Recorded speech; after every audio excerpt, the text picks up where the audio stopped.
Os imperadores que vieram foram truculentos: Marco Aurélio, Sétimo Severo, Décio, Diocleciano.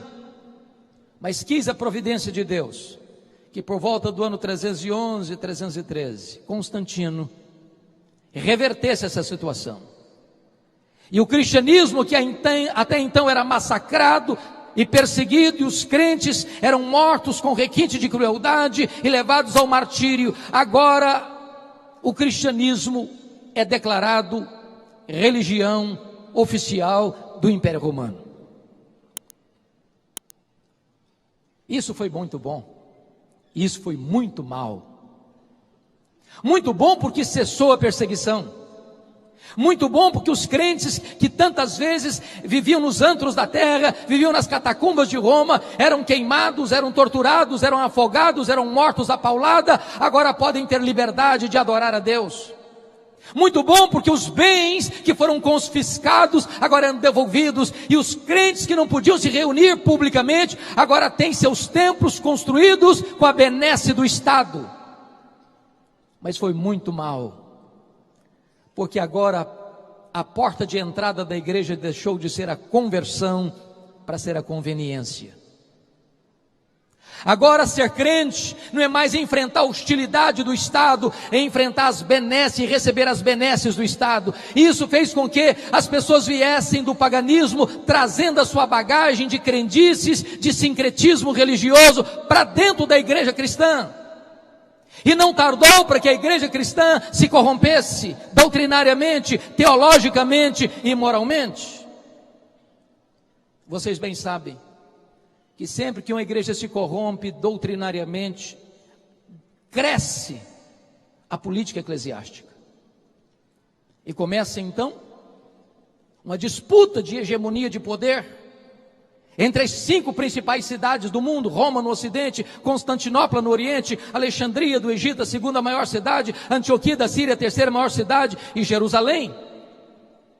E no ano 604, o imperador Focas nomeia Nicolau I, bispo de Roma, como bispo universal da igreja cristã.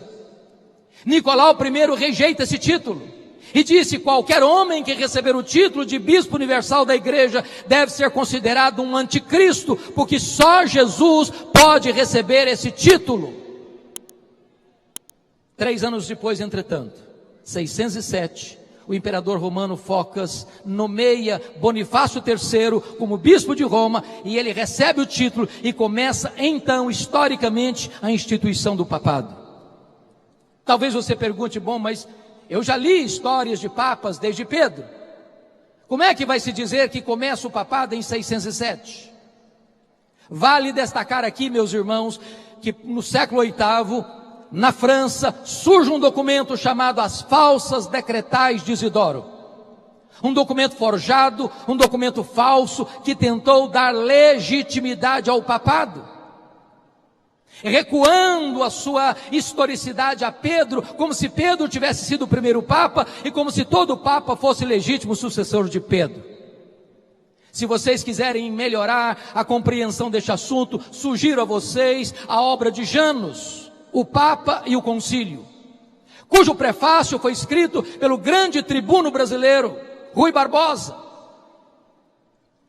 cujo prefácio da obra representa 70% do livro. E Rui Barbosa desconstrói essa ideia da infalibilidade papal.